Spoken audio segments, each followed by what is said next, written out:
Ang pagpanguha o pagpamaligya og salpo ang usa sa panginabuhian sa mga taga-barangay Katagman sa Samal Island. Kung unsa kini atong sayron sa Balitang Barangay ni Jandy Esteban. Kada buntag, kanus ahunas ang dagat. Pirmi si Nanay Lita Quisada sa baybayon sa Barangay Katagman sa Samal Island aron manginabuhi.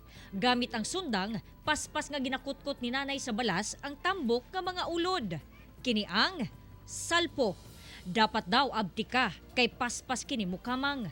Kapin upat na dekada na ning ginahimo ni Nanay. Gani dinhi usab niya ginakuha ang pangdugang sa alawan sa iyang mga anak nga scholars. Mahal man ang kilo ni 120.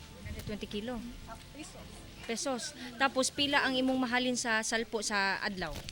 Depende kung daghang kugkuha. Kung daghang kugkuha mo, income jud kugkuhaan ay 200. Gawas sa pagpangisda og uma, ang pagpamaligya og salpo ang usa sa panginabuhian sa mga residente sa barangay. Lisod-lisod pod kay panagsara man ni hitman. Usahay tag 2 kilo makuha, 1 kilo. Ang salpo o peanut worm, usa ka marine worm nga pwedeng makaon. Lami daw kini kilawon og adobohon. Dagan siya balas ilaw.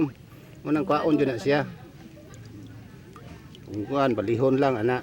Kung mahinduan na, makuhaan na ninyong unod tong salpo, pwede na mo siya kilawon diretsyo. Pero mas lami daw siya kung naisuka. Tamis. Kay minos ang pagkaon og karne sa baboy, nindot kini nga alternatibo kay pwede sab kini kakuhaan og protina. Duna usab kini significant amount sa iron nga makatabang sa production sa red blood cells. Kauban si Mel Colmenares sa kamera. Ako si Jandy Esteban para sa One Mindanao.